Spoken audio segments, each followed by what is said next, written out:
Hello, everyone. In this video lecture, we're going to be taking a look at that 2 Samuel contest narrative between Dagon and Yahweh, the Christian God, or the Jewish and Christian God, or the Israelite God.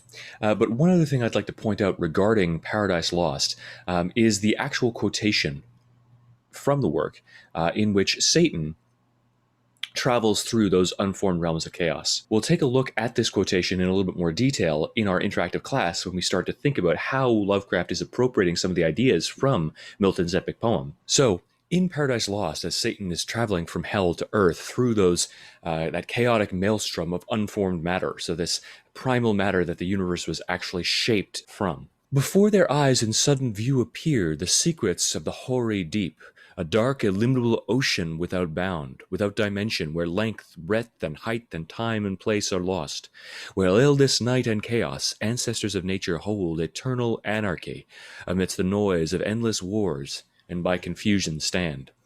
So Satan enters into this realm, or sees this realm before he enters into it, of endless anarchy, chaos, destruction, where there's no such thing as dimension, length, breadth, or height. Time and space don't even exist because there's nothing there. It's all pure chaos. Somehow, none of these things are actually participating in this realm. It's a space where there is no space, a time where there is no time.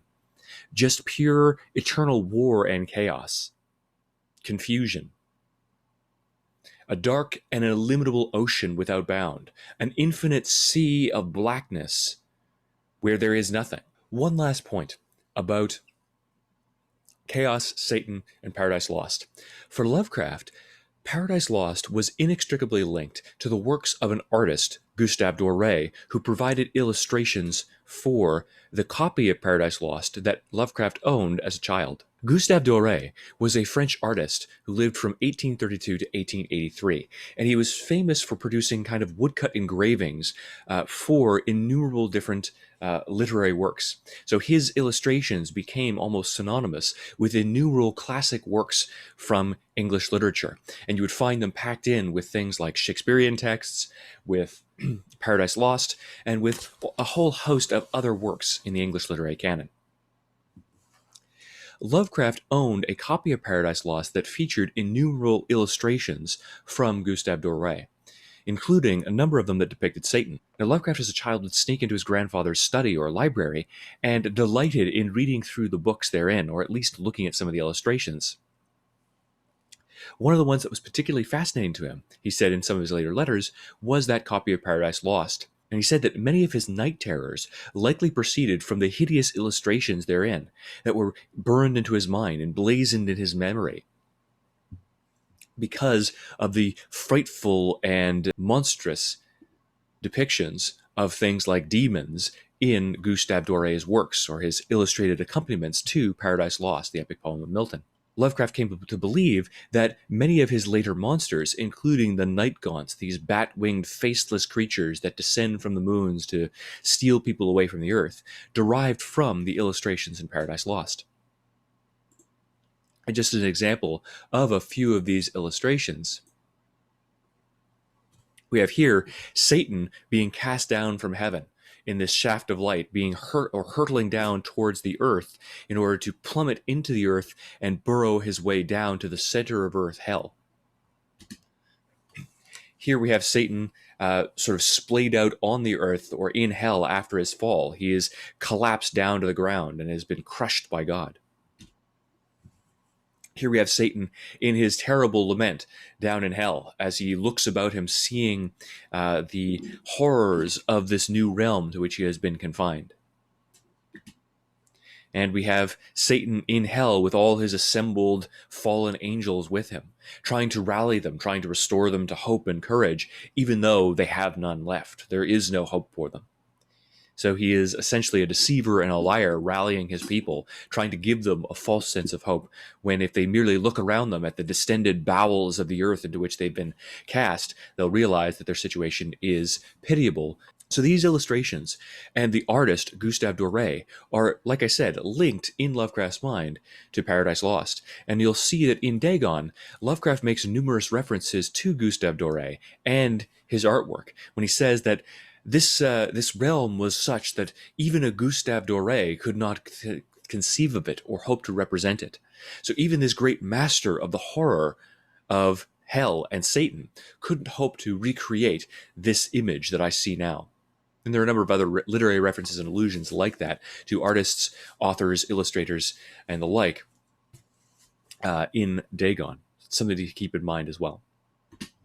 Now, I mentioned that Lovecraft here is dealing with an ancient Israelite narrative regarding the conflict between Yahweh, the Christian and Hebrew deity, and the deity of the Philistines, another nation or civilization that often entered into conflict with Israel. In order to understand what's going on in this biblical narrative, we need to understand something about the structure of the Bible, both the Old Testament and the New Testament, or the Hebrew scriptures, that which they accept to be their sacred scriptures, and then the totality of what Christians believe to be their holy scriptures, which include those of the Jews. In a Christian understanding, in a biblical understanding of the structure of the Bible, you have this large division between the Old Testament and the New Testament. The Old Testament is the set of texts that the Hebrews and the Jews believe to be canonical, that were written under the inspiration of God. The New Testament includes the revelation that is offered to the world pertaining to Christ. So in the Christian view, all of the Old Testament contains types and shadows that prefigure the coming of Jesus. So they look back into the Old Testament and they see, here's God's overarching plan of salvation for the world, and how we see in all these ancient narratives gestures towards, prefigurations of Christ and what he is going to do as recorded in the New Testament. Being born, living a perfect life, sinless, dying for the sins of mankind, being resurrected, ascending into heaven, and then guiding the evolution of the church, the Christian church. The Old Testament largely deals with, first, a kind of mytho-history and the evolution or the creation of the world.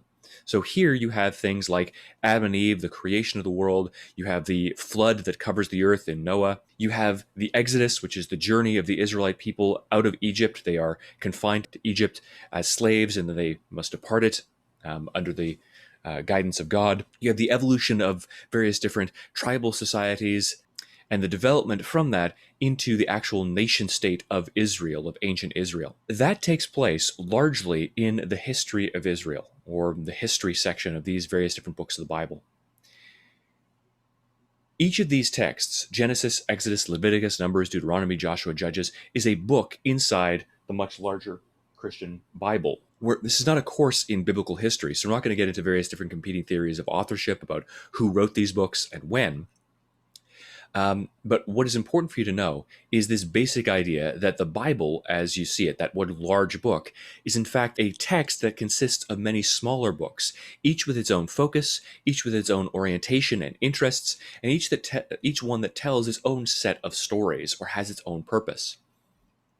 So in the Pentateuch, you have this story of ancient Israel, about the creation of the world and the ancient world in Genesis, Exodus, the Israelite people being slaves in Egypt and then leaving, the journey of the people of Israel, or the Hebrew people, through the desert as they search for the land that is promised to them by God.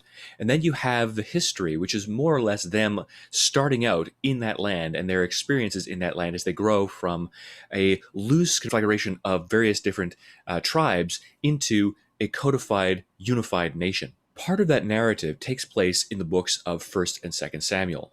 And as a nation, they go through a succession of different kings, and they face national rivals and have both victories and defeats against them. The story about Dagon that we're concerned with takes place in this block of texts about the national history of Israel.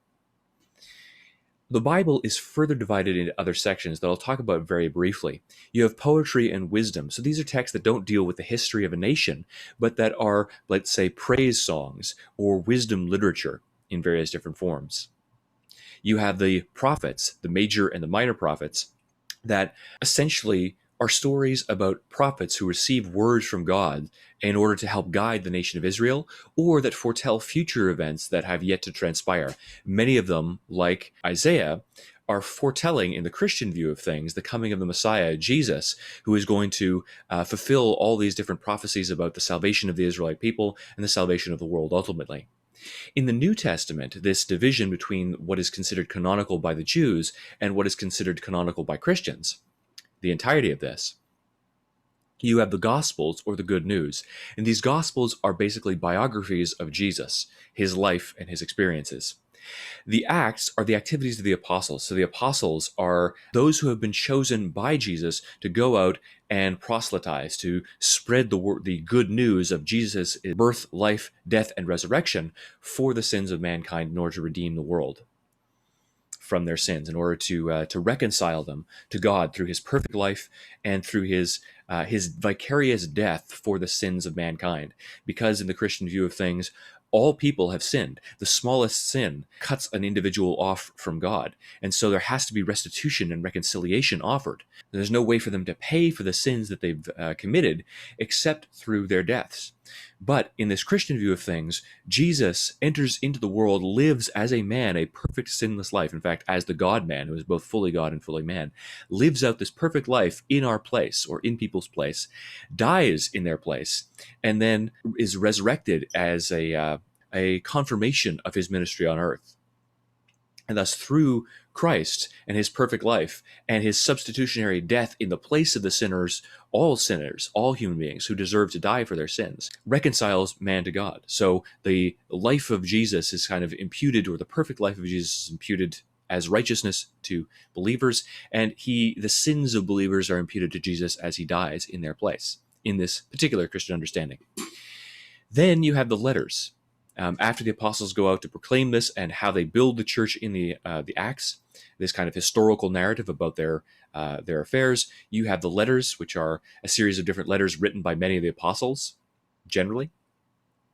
And then you have the book of Revelation, which is this apocalyptic kind of prophetic narrative. And we won't really talk about that in great detail, but it's the capstone, the last book of the Bible. What we're concerned with here is the 1 Samuel account of the conflict between the nation of Israel and the Philistines, the Canaanites, and how this is a representation of the conflict between the two national deities, Yahweh and Dagon. What I'm going to do is just read off this account to you. So in 1 Samuel 5, you have the Philistines capturing the Ark of the Covenant. If you've seen Indiana Jones and the Raiders of the Lost Ark, you'll know what this is. And if you haven't, you should see that movie. It's on Netflix and it's amazing. But the Ark of the Covenant is the vessel that holds the Ten Commandments. So the stone tablets on which the Ten Commandments are written. If you know Exodus, you'll know that Moses, the leader of the Israelite people at this time, is leading his people through the desert. He goes up onto Mount Sinai, where he meets with God. God gives him the various different commandments and statutes by which the nation of Israel is going to be governed, tells them how to organize themselves, gives them rituals for purification and cleanliness, and also gives them inscribed on a set of stone tablets the Ten Commandments. So such things as, you shall have no other gods before me, you shall not murder, you shall not covet, you shall not commit adultery, and the like. Those Ten Commandments are housed in this artifact that is constructed for them, this richly elaborate, ornate Ark of the Covenant, this kind of box into which the stone tablets are placed. Now, the Philistines engage in a war with Israel, and they at one point capture the Ark of the Covenant. And that's where we enter into this scene, where this national rival of ancient Israel has captured the covenant, and they're taking it back to their people and their temples in order to put it before their God as a mockery of the Hebrews. Right? We are now offering up your sacred object to our God as a kind of an illustration of his supremacy, his superiority over your God. So, when the Philistines captured the Ark of God, they brought it from Ebenezer to Ashdod. Then the Philistines took the Ark of God and brought it into the house of Dagon, their national deity, and set it up beside Dagon, beside this massive statue to their god that they've constructed. And when the people of Ashdod rose early in the next day, behold, Dagon had fallen face downward on the ground before the Ark of the Lord. So they took Dagon and put him back in his place. So what's happened here is that they have captured this ark. They brought it as a sign that their God is superior to, let's say, because this is an Israelite text, the true God of Israel.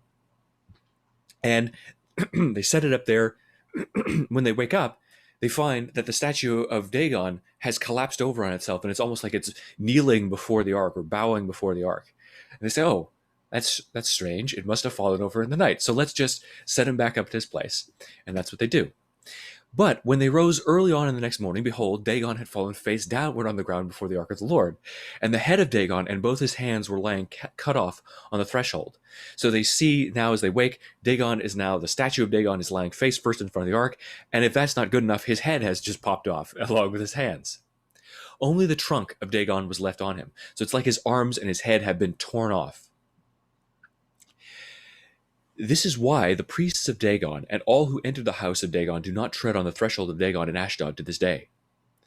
The hand of the Lord was heavy against the people of Ashdod, and he terrified and afflicted them with tumors, both Ashdod and its territory.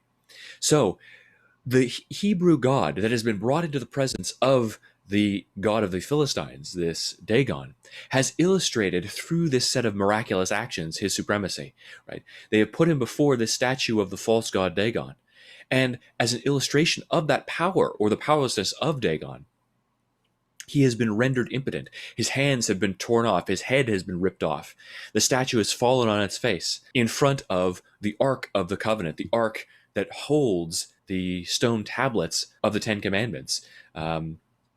So it's an illustration, again, of that supremacy of the living, active hand of the true God. The hand of the Lord was heavy against the people of Ashdod, the people that are living in this city, this Philistine city. And the hand of Dagon is ripped clean off his body. Only the trunk remains.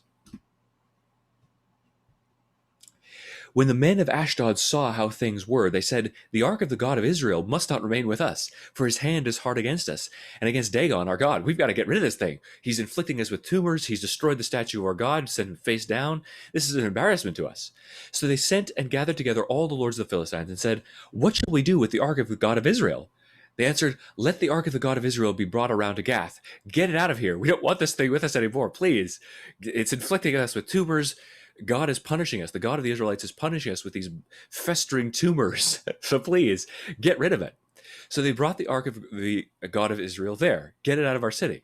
But after they had brought it around, the hand of the Lord was against the city, causing a very great panic. And he inflicted the men of the city, both young and old, so that tumors broke out among them. So wherever the ark goes, he's cursing them. He destroys the statue of Dagon, causes it to fall on its face in front of the Ark of the Covenant as if it's worshiping the real God. And it's constantly inflicting these diseases wherever it goes. So they sent the Ark of the God to Ekron. But as soon as the Ark of the God came to Ekron, the people of Ekron cried out, "They've brought around to us the Ark of the God of Israel to kill us and our people." And so they sent, therefore, and gathered together all the lords of the Philistines and said, "Send away the Ark of the God of Israel and let it return to its own place, that it may not kill us and our people." So they're playing this game of hot potato, trying to shove the ark off to another city. And every time that it does, a new plague or series of plagues inflicts these people. For there was a deathly panic throughout the whole city.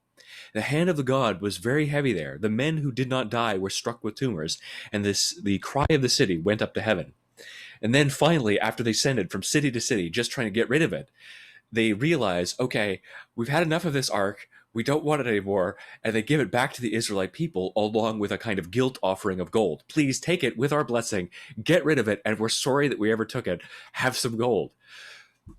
That's the story, the contest narrative involving Dagon that Lovecraft is probably alluding to throughout this story that he has written.